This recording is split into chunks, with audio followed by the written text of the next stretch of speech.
Romanos 7, vean el versículo 21. Así que, queriendo yo hacer el bien, hallo esta ley, que el mal está en mí. Así que, queriendo yo hacer el bien, hallo esta ley, que el mal está en mí. Hagamos una oración. Padre, te damos gracias porque podamos meditar en tu palabra. Te pedimos que nos bendigas a través de ella, que nos ayudes a entender lo que no hemos entendido y capacítanos para obedecer lo que no hemos obedecido. Haznos aptos, oh Dios, para hacer tu voluntad. No nos dejes hacer la nuestra. Danos un corazón dispuesto a obedecerte en todo, en cada área de nuestras vidas, y líbranos de hipocresía. Límpianos, Padre, de toda maldad, y que todos los que nos rodean sepan y entiendan que tú eres nuestro Dios y que no hay nadie como tú. Que tu Espíritu Santo nos ayude en el nombre de Jesús. Amén. Noten ustedes cómo el apóstol Pablo no trata de ocultar la realidad. Él dice, el mal está en mí. Y vean, él era un apóstol. Pues aún un apóstol dice, el mal está en mí. El apóstol Pablo, como todo cristiano verdadero, quería librarse del mal. Los cristianos verdaderos demuestran que son cristianos verdaderos cuando quieren apartarse del pecado. Si tú no quieres apartarte del pecado, tú no eres cristiano. Si tú lees las Escrituras y vas al culto, pero no quieres dejar tu pecado, tú no eres cristiano, no te engañes. El apóstol Pablo quería librarse del pecado, pero no podía. ¿Qué significa esto? ¿Que el apóstol Pablo andaba en pecado? No, no significa eso. Porque si una persona cristiana anda en pecado, pues es un hipócrita. Acuérdense ustedes que cuando una persona se arrepiente de sus pecados y confía en Cristo para salvación, en ese momento nace de nuevo, tiene el Espíritu Santo. Cuando una persona se arrepiente de sus pecados, todos sus pecados son perdonados, absolutamente todos. Y esto no solamente lo leemos en el Nuevo Testamento, se encuentra también en el Antiguo. Hay una parte, se acordarán ustedes, donde el rey David dice, he aquí en maldad he sido formado y en pecado me concibió mi madre. ¿Se acuerdan de esas palabras? Están en el Salmo 51. Esas palabras las dijo David después de que cayó en adulterio. He aquí en maldad he sido formado y en pecado me concibió mi madre. Pero ¿por qué dijo eso David después de caer en adulterio? ¿No lo sabía desde antes? Claro que lo sabía. Vean, él ya sabía que había pecado en él, pero no lo sabía tanto como después de que cayera en adulterio. ¿Me explico? Hay algunos que tienen la romántica idea de que los cristianos, como ya tienen el Espíritu Santo, ya no pueden pecar. Pero eso es falso. Un cristiano verdadero, aunque tenga el Espíritu Santo, puede pecar. ¿Pero por qué? ¿Por qué no Dios hace que en el momento en que nos convertimos seamos incapaces de pecar? Que ya después de ser convertidos nunca más volviéramos a pecar. Eso sería maravilloso. Pero las cosas no son así. Ustedes saben que los ángeles que están con Dios en el cielo, ellos no pueden pecar. Ni quieren ni pueden. ¿Por qué nosotros no estamos como ellos?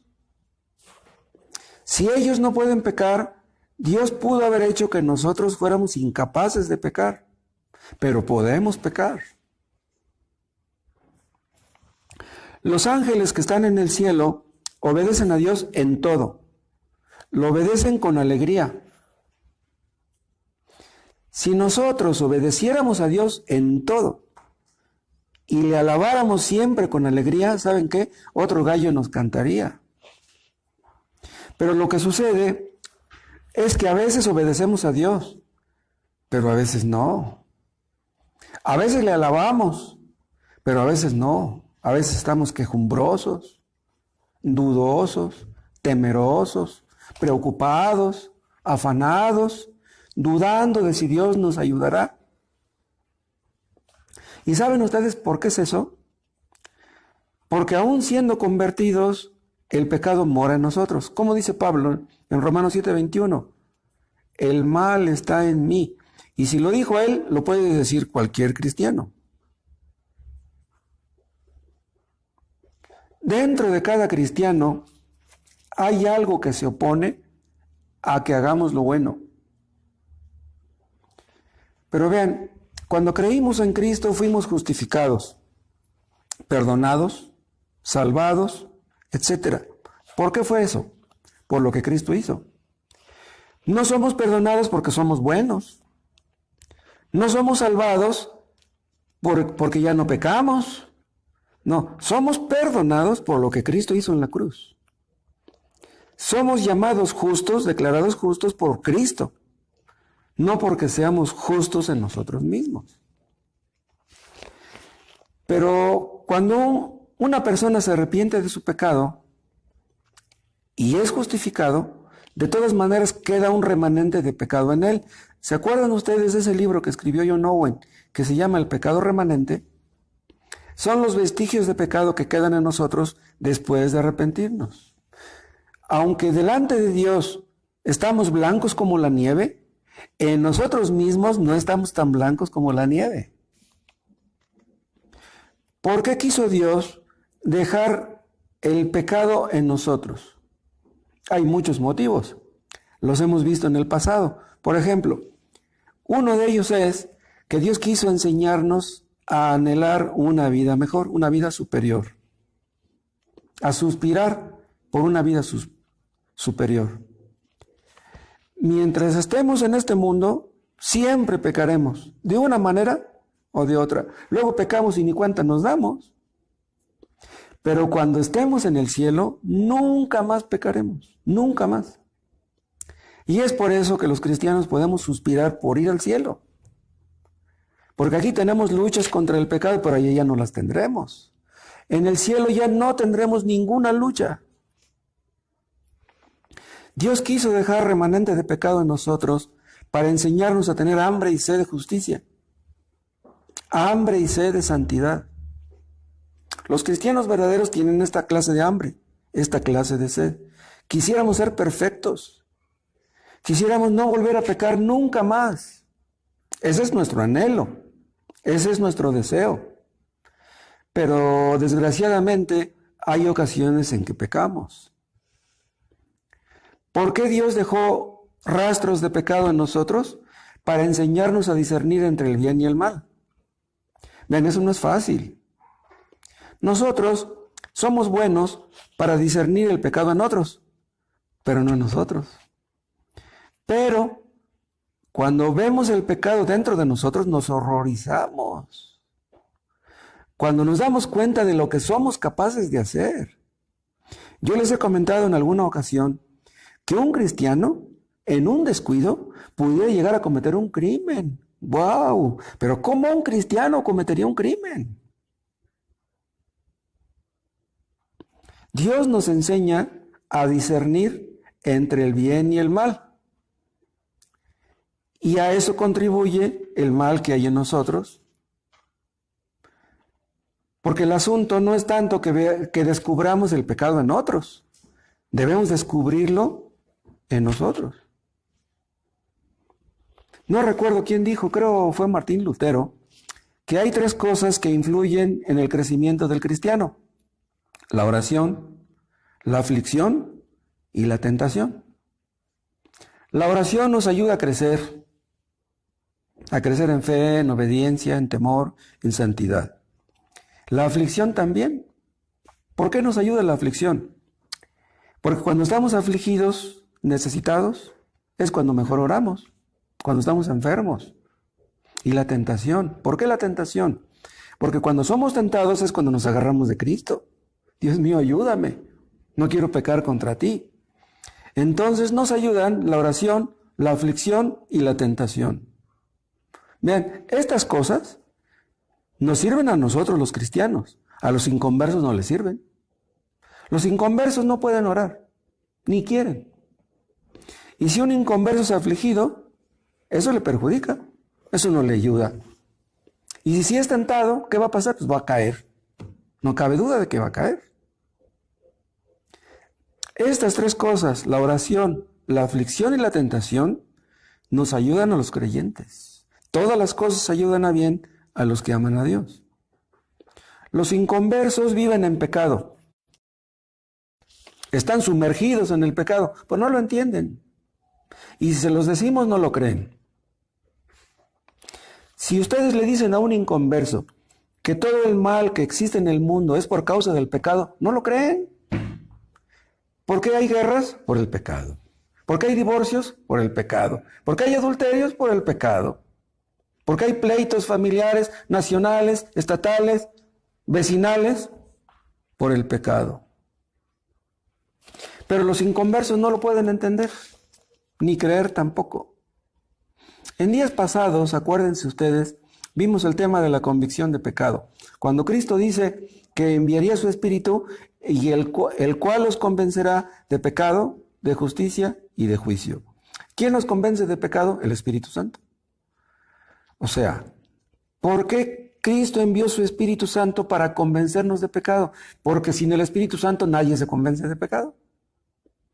Por naturaleza no queremos entender, reconocer que somos pecadores. Pero el Espíritu Santo nos obliga. Tú estás mal. El Espíritu Santo nos pone el dedo en la llaga. Tú estás mal. El Espíritu Santo nos convence que estamos mal de los pies a la cabeza.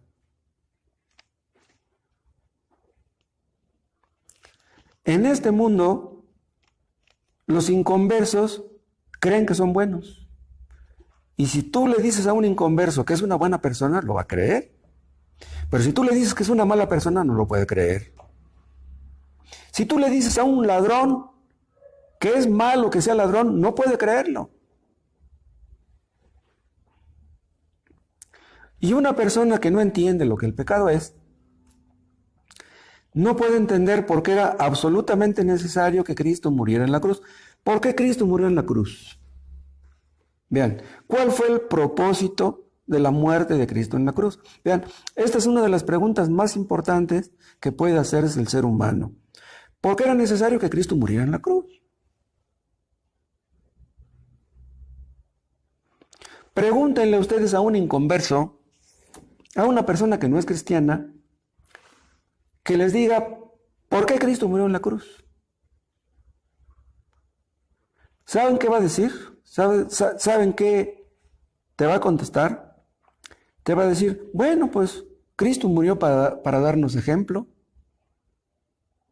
O tal vez te digan, Cristo murió para salvar a los pecadores. Pero una cosa es que lo diga y otra cosa es que crea ser un pecador. Porque una persona puede creer que Cristo murió por los pecadores sin que él personalmente crea ser pecador. Entonces no cree en realidad que Cristo murió para salvar a los pecadores, aunque lo diga. Uno podría decir, por ejemplo, bueno, pues a lo mejor yo soy un pecador. Qué bueno que Cristo muriera por los pecadores, pues a lo mejor yo soy un pecador, pero pues quién sabe. ¿Cómo podemos estar seguros de que somos pecadores?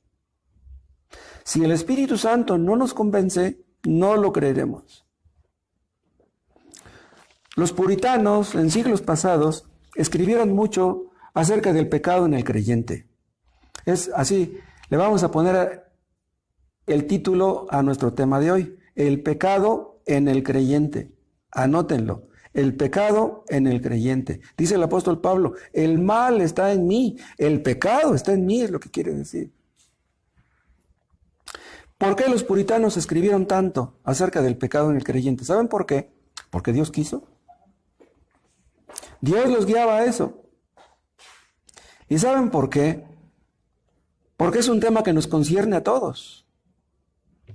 El pecado ha arruinado la vida de muchas personas, de millones. Y también ha arruinado la vida de muchos cristianos. Un padre de familia que anda en pecado perjudica a su esposa, perjudica a sus hijos, va a perjudicar a sus nietos y a sus bisnietos. El pecado se transmite, el pecado se contagia. Si un cristiano comete un solo pecado, ¿cuánto daño hace? Por eso Cristo dijo, velad y orad para que no caigáis en tentación. Porque si un cristiano cae en tentación, ¡wow! Ahora, cuando Cristo dijo, velad y orad para que no caigáis en tentación, ¿se refería nada más a algunos cristianos? No, se refería a todos. Todos debemos velar, todos debemos orar. Para llegar a ser convertidos, nos arrepentimos de nuestros pecados. Pero nos arrepentimos en un principio y después ya no. No, los cristianos nos arrepentimos de nuestros pecados todos los días. Todos los días por las noches le decimos a Dios, Dios, perdóname. Perdóname porque no hice lo que debí de haber hecho. Porque hice lo que no debí de haber hecho. Perdóname mis pecados ocultos, mis pecados de ignorancia. Límpiame. Dice el apóstol Pablo, así que, queriendo yo hacer el bien, hallo esta ley, que el mal está en mí. Vean lo que está diciendo Pablo. El pecado es una ley. ¿Pero qué cosa es una ley? Es algo que exige obediencia. ¿Entienden? Entonces, si el pecado es una ley y el pecado mora en nosotros, quiere que le obedezcamos. El pecado que mora en nosotros quiere que le complazcamos. Quiere que volvamos a ser lo que éramos antes. Hay ocasiones que de repente se nos mete en la cabeza o se nos quiere meter un mal pensamiento. Nos damos cuenta en ese momento que es un mal pensamiento. Pero díganme ustedes, por el hecho de saber que es un mal pensamiento, ¿nos libramos fácilmente de él? No, no es fácil. Los malos pensamientos son poderosos y no nos libramos fácilmente de ellos. Sabemos que debemos orar. Todos los cristianos tenemos la obligación de orar.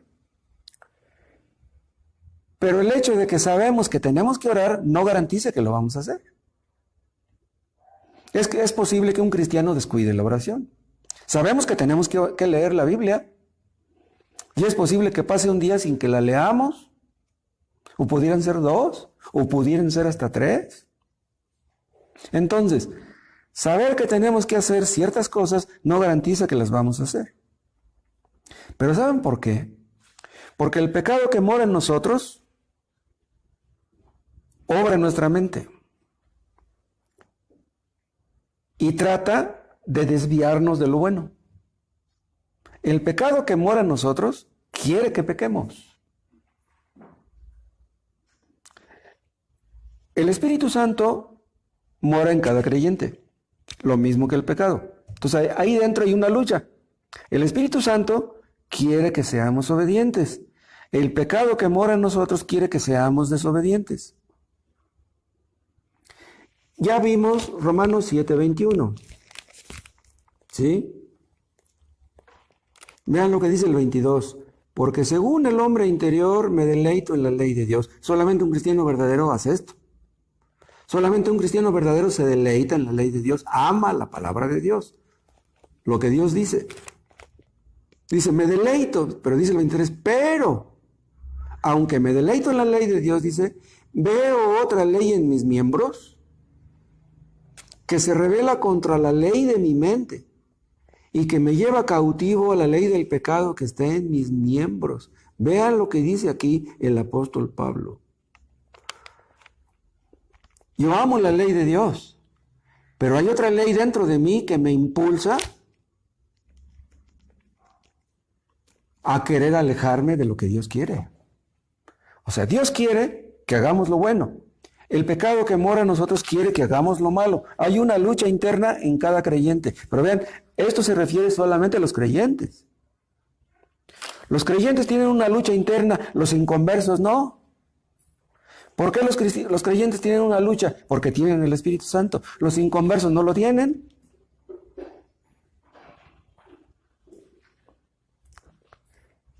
Hemos visto en alguna ocasión que el poder más grande del universo es el pecado.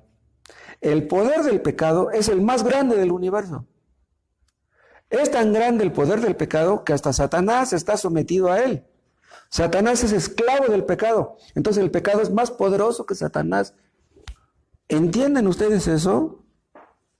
Millones de personas en este mundo son esclavos del pecado. Vean ustedes el poder del pecado. Un pecador puede decir, a partir de mañana yo no voy a pecar. ¿Puedes decirlo? Bueno, pues dilo, pero hazlo. Los hombres son esclavos del pecado por naturaleza. Pero hay un poder que es más grande que el poder del pecado. Y es el poder de la gracia. Antes, quien nos dominaba era el pecado. ¿Quién nos domina ahora? Vean en Romanos, en el capítulo 5, vean el versículo 21. Está hablando en el mismo contexto. Está hablando el apóstol Pablo del pecado, de las luchas del creyente y del pecado. Vean Romanos 5, 21. Para que así como el pecado reinó para muerte, así también la gracia reine por la justicia para vida eterna mediante Jesucristo, Señor nuestro. Vean lo que dice. El pecado reinó para muerte. Quiere decir que el pecado nos esclavizaba y nos mataba. El pecado esclaviza a los hombres y los mata. Entonces, ¿quién reinaba antes de que Cristo viniera al mundo? El pecado. ¿Cuántas personas fueron salvas antes de Cristo?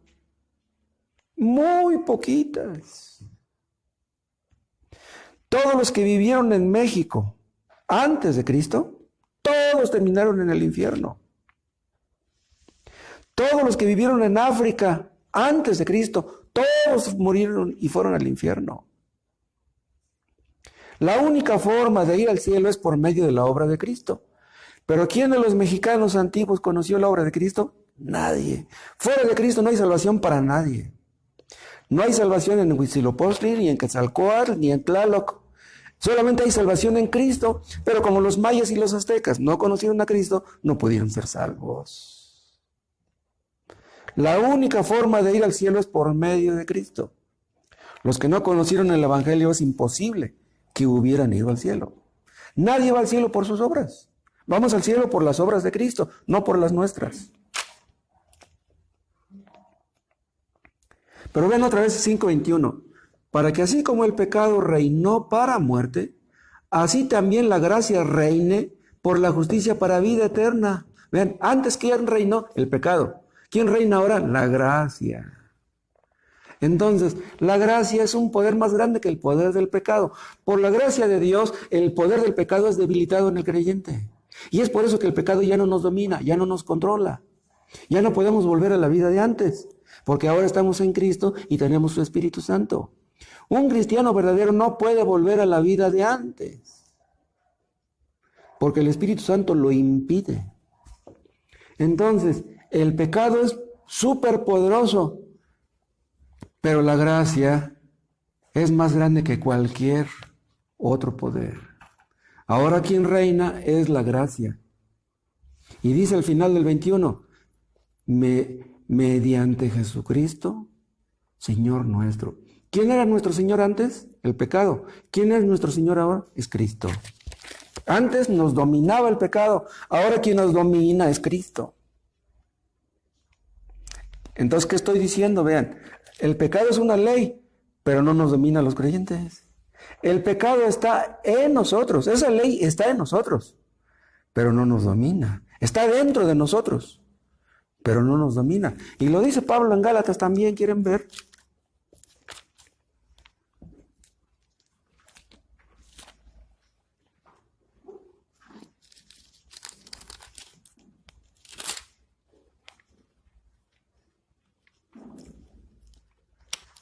¿Tienen Gálatas 5?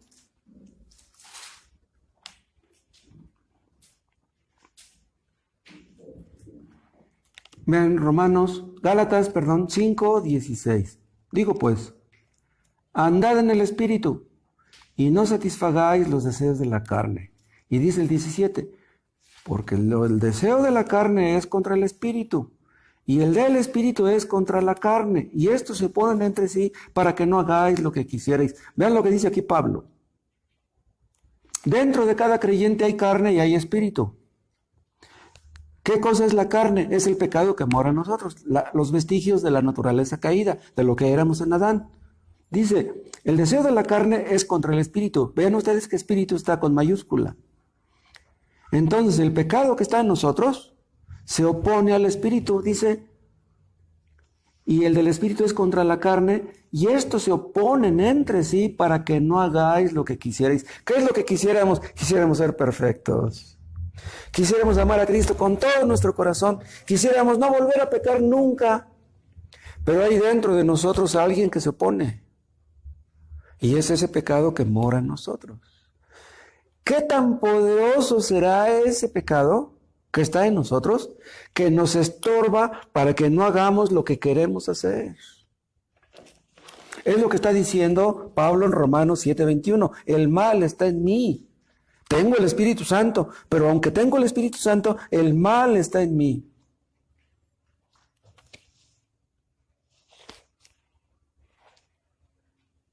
Antes de ser convertidos, el pecado reinaba en nosotros. Hacíamos su voluntad. Pero ahora, quien reina en nosotros ya no es el pecado. Ahora es Cristo. Él es nuestro Rey. Él es nuestro Señor. Por su gracia.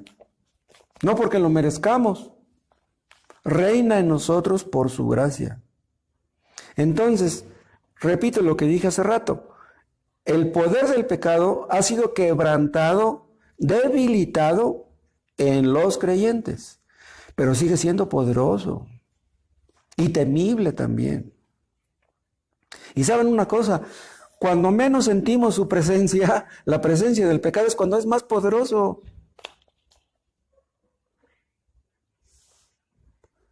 Si un cristiano dice, no, yo no creo que caiga en ese pecado. Ah, eso dices tú.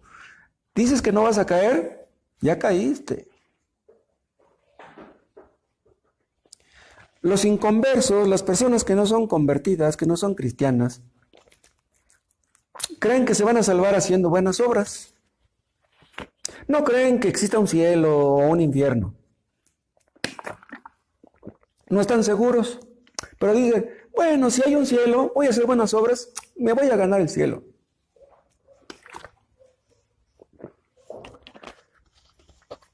Pero sin el Espíritu Santo nadie puede hacer buenas obras. Un inconverso no puede hacer buenas obras.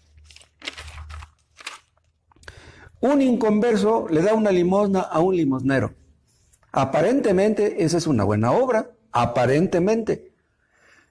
Si tú le das dinero a un limosnero, ¿vas a ir al cielo por eso? Señor, yo le daba limosnas a todos los limosneros, yo merezco el cielo. Si tú llegas al cielo diciendo eso, te van a mandar derechito al infierno. Nadie va al cielo por dar limosna a los limosneros. Una persona inconversa puede ser vista como una excelente persona por todos los que la rodean. No, mis respetos para el señor fulano. La gente que lo rodea lo ve como muy respetable, muy amigable, muy amable. Pero ¿cómo lo verá Dios? Ese es el asunto. ¿Cómo nos ve Dios? Dice el apóstol Pablo, dentro de mí el mal está en mí. Pero ¿cuándo es cuando él se da cuenta de eso? Dice, cuando quiero hacer el bien, aquí hallo esta ley. Hallo esta ley. O sea que cuando él quiere hacer el bien, descubre que dentro de él hay una inclinación también hacia lo malo. Pero vean, el apóstol Pablo halló eso y nosotros tenemos que hallarlo también. ¿Qué quiero decir con esto? No basta con que tú escuches acerca de que hay pecado en ti. No, tú tienes que descubrirlo. No basta la teoría. Tienes que experimentar que hay pecado en ti. El otro día vimos el texto que dice, engañoso es el corazón más que todas las cosas y perverso. Esto se aplica a todo el mundo. Todos tenemos un corazón engañoso y perverso, todos en este mundo. Pero no es lo mismo escucharlo que experimentarlo. Hay personas que no lo experimentan nunca. Hay personas que se mueren, se van a la tumba sin nunca darse cuenta de su pecado. Una persona puede estar escuchando la predicación, escuchar otra predicación al domingo siguiente y no dejar su pecado. Resistir al Espíritu Santo. Si tú no quieres dejar tu pecado, ¿por qué escuchas la predicación? Si no quieres dejar el pecado, ¿por qué lees la Biblia? Los que no quieren dejar su pecado y que leen y que escuchan, están resistiendo al Espíritu Santo.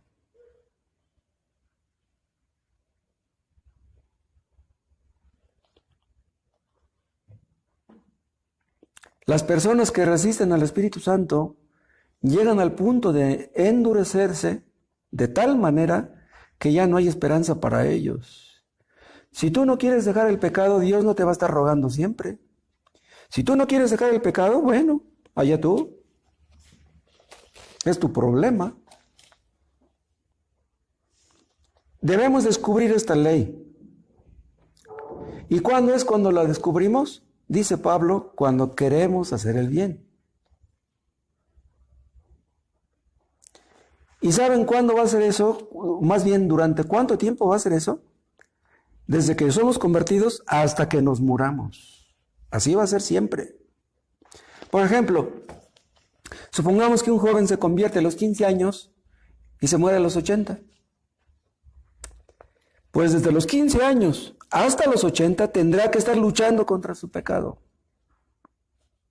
65 años luchando contra su pecado, desde que se levanta en la mañana hasta que se duerme por la noche.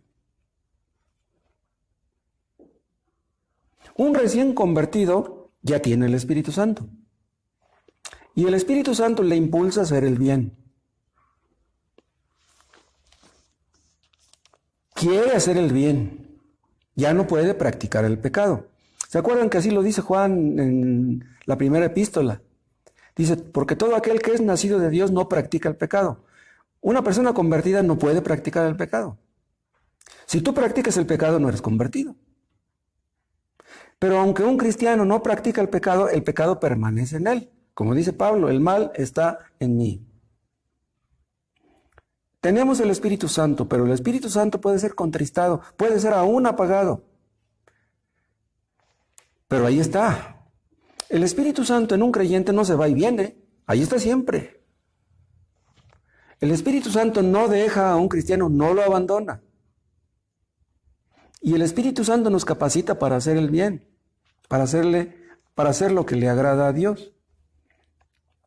¿Qué es lo que quiere el Espíritu Santo? Que nos acostumbremos a obedecer. Vean, antes de ser convertidos nos acostumbramos a desobedecer, nos acostumbramos a pecar. Pero ahora siendo cristianos tenemos que acostumbrarnos a obedecer, a apartarnos del pecado. Pero ¿qué pasa? Que cuando queremos hacer el bien nos damos cuenta que no podemos. Y es entonces que nos damos cuenta que el pecado está dentro de nosotros. Si ustedes tienen un fuerte deseo por obedecer a Dios, vean lo que les voy a decir. Si ustedes tienen un deseo intenso, fuerte, por obedecer a Dios, más fuerte va a ser la oposición.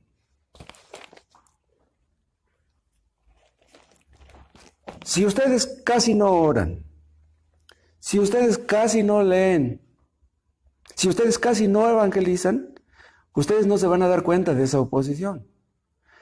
Pero si ustedes quieren orar todos los días por la mañana, todos los días por la noche, y quieren leer un ratito en la mañana y otro rato en la noche, se van a dar cuenta que no es fácil. Un cristiano negligente, un cristiano frío, tibio, no se da cuenta o mucha cuenta de la oposición que tiene dentro. Pero los cristianos sinceros, los más fieles, sí se dan cuenta. Hay ocasiones en que los cristianos estamos como muy preocupados, o tenemos dudas o temores, como que no estamos contentos. ¿Quieren que les diga algo? Ahí hay gato encerrado. ¿Qué es lo que nos quita el gozo? ¿Qué es lo que nos quita la paz? ¿Qué es lo que hace que estemos preocupados? ¿Saben qué es? Es el pecado. El pecado que mora en nosotros. Dice Santiago en su primera epístola, en el primer capítulo de su epístola, si alguno tiene falta de sabiduría, pídala a Dios. Dice, si alguno, pero pues todos tenemos falta de sabiduría. Entonces, ¿qué hacemos? Pues se la pedimos. Dios mío, dame sabiduría. ¿Pero qué? Aunque le pedimos a Dios sabiduría, a veces sentimos como que no nos la da. Como si no nos escuchara. A veces tomamos decisiones equivocadas.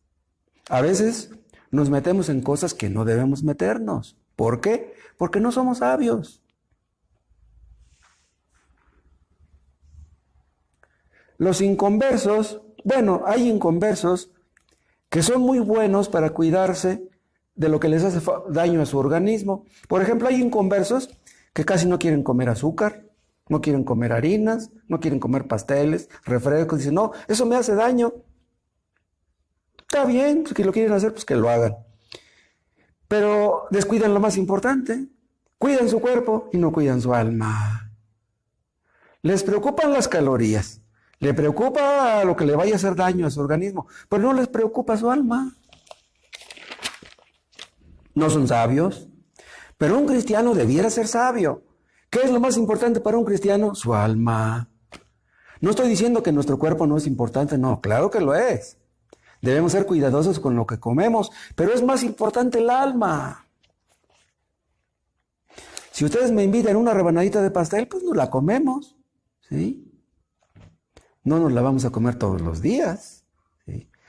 Pero no vamos a permitirle a nuestra alma meterse en cosas que no nos convienen. Debemos de ser más escrupulosos con el alma que con el cuerpo. Debemos pedir a Dios sabiduría para hacer su voluntad, para agradarle, para nuestros tratos con nuestra pareja, para cómo educar a nuestros hijos, cómo enseñarles a obedecer, cómo llevarnos con los vecinos, con los jefes de la empresa, etc. Necesitamos sabiduría para hacer lo que le agrada a Dios. Necesitamos sabiduría, ¿saben para qué? Para descubrir el pecado que mora en nosotros, para que nos demos cuenta. Dice Jesús, velad y orad para que no caigáis en tentación. Porque el espíritu está dispuesto, mas la carne es débil. Se supone, hermanos, que no queremos deshonrar a Dios, no, queremos glorificarle. No queremos herir a nuestra conciencia. No queremos entristecer al Espíritu Santo. No queremos apagar al Espíritu Santo. Entonces, tenemos que ser muy cuidadosos, tenemos que ser muy vigilantes, tenemos que andar con pies de plomo. ¿Saben qué pasará si no estamos atentos? Vamos a cometer una locura que podríamos lamentar toda la vida. Un pecado, un solo pecado que cometamos, lo podemos lamentar toda la vida. Dice el apóstol Pablo, queriendo yo hacer el bien, hallo esta ley, que el mal está en mí. ¿Saben cuándo vemos esto? Cuando nos disponemos a orar. Sabemos que es nuestra obligación orar. Sabemos de los beneficios de la oración.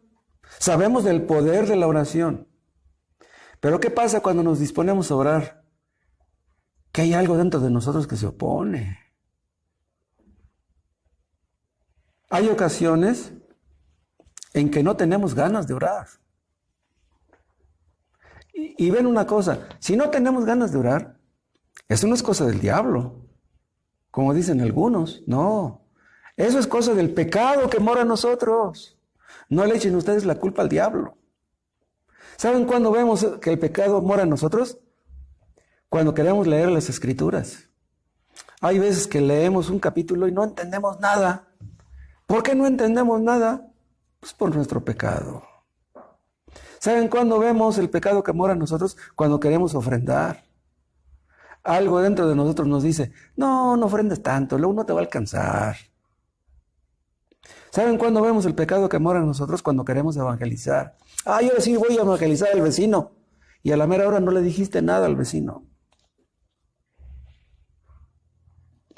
El pecado que mora en nosotros se opone a que hagamos lo bueno, pero no se opone a que hagamos lo malo o lo que es neutral. Por ejemplo, el Espíritu Santo no se opone a que tú prendas la televisión. No, pues préndela. ¿Cuál es el problema? Pero cuando agarras la Biblia, ahí sí se opone. Hay muchos que cuando se ponen a leer la Biblia les da sueño. Y si ven la tele, no les da sueño. Qué curioso. Los puritanos eran muy buenos teólogos, de los mejores que ha habido. Yo me puse a pensar, a lo mejor los puritanos eran buenos teólogos porque ellos no tenían televisión. No tenían radio, no tenían DVD, no tenían teléfono, no tenían internet. A lo mejor por eso eran buenos teólogos. ¿Saben qué quiere el pecado? Debilitarnos, vencernos, derribarnos. Ustedes han leído el libro de Nehemías. Nehemías fue llamado por Dios para reconstruir el muro de Jerusalén que estaba derribado. Y llegó e inmediatamente encontró oposición. Y hay una parte donde dice Nehemías, no pudimos edificar el muro porque había mucho escombro. ¿Saben por qué no podemos edificar la iglesia de Cristo? Porque hay mucho escombro. Hay mucho pecado en nosotros, mucho egoísmo, mucha soberbia, mucha pereza. En tiempos de Nehemías se oponían a que reconstruyeran el muro Sanbalat y Tobías el horonita, pero nosotros no tenemos el enemigo fuera, lo tenemos dentro. El problema está dentro de nosotros.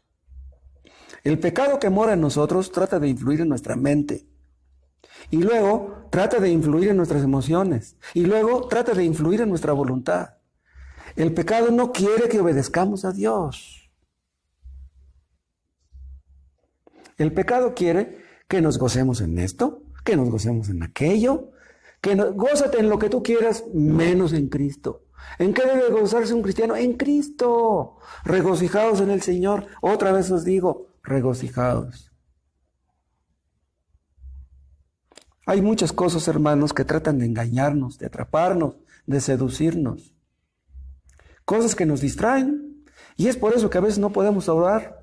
Porque estamos pensando, que tengo que ir a comprar aquello. Que tengo que pagar aquel dinero que debo. Que la ropa que tengo que planchar. Que la ropa que tengo que lavar. Que mis hijos. No, esas cosas nos impiden orar. Tenemos que entender el poder del enemigo que mora en nosotros. Porque si lo ignoramos, somos insensatos, descuidados, perezosos, autosuficientes y orgullosos, y Dios odia esto. Sobre toda cosa guardada, guarda tu corazón, porque de él mana la vida. Vigila el estado de tu alma. Si vas a hacer el bien, trata de hacerlo con toda humildad, con oración. Dependiendo de Dios, pídele a Dios que te ayude. Si tú quieres agradar a Dios, Él te mostrará el camino. Reconoce a Dios en todos tus caminos y Él enderezará tus veredas. El que confía en su propio corazón es necio, mas el que camina en sabiduría será librado. El otro día vimos el texto que dice, engañoso es el corazón más que todas las cosas y perverso. ¿Quién lo conocerá? Yo, Jehová, que escudriño el corazón. Nosotros no conocemos nuestro corazón, pero Dios sí. Hay ocasiones que parece que hemos vencido X pecado. No, ningún pecado está vencido. El pecado se esconde. El pecado se esconde en la oscuridad de la mente, en las tenebrosidades de nuestro corazón, en la indisposición de nuestra voluntad. Nosotros nada más vemos la superficie, pero Dios ve lo que está dentro, en lo más profundo de nuestro corazón. Todas las cosas están desnudas y abiertas delante del Dios que todo lo ve.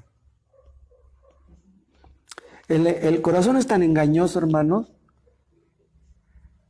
que desafía la lógica. Hay personas que son muy sabias, pero vean, las personas sabias también cometen tonterías. Noé construyó el arca. ¿Cuántos años tardó construyendo el arca? Muchísimos años, en obediencia a Dios. No cabe duda que Noé era un hombre muy sabio. ¿Pero qué pasó después del diluvio? Que se emborrachó. ¡Wow! ¿Cómo es posible que se emborrachó si había visto maravillas, cosas increíbles? Se supone que un cristiano sabio no va a cometer una tontería, pero no, el corazón desafía la lógica. Se supone que los cristianos no somos rencorosos, pero hay veces que el rencor se oculta. Hay cristianos que son muy humildes, muy dóciles, pero ¿qué creen? Que de repente se encaprichen y se vuelven bien tercos. Yo no sé por qué, pero pues la única explicación es el pecado que mora en ellos. El corazón se contradice. El corazón es incongruente. Pidámosle a Dios, que es el único que conoce nuestro corazón, que nos examine, que nos pruebe y que nos libre. De nada sirven nuestras resoluciones, hermanos, si Dios no nos ayuda. Pidámosle a Dios que nos bendiga con más frutos espirituales, con más humildad, con más fe, con más vigilancia, que nos enseñe a orar con todo el corazón, desde lo más hondo del corazón. Debemos mortificar el pecado, hermanos. Acuérdense de este tema. Si no matamos el pecado nos mata a nosotros. No debemos dejar de vigilar. Debemos estar vigilantes siempre, porque el pecado que mora en nosotros es muy astuto.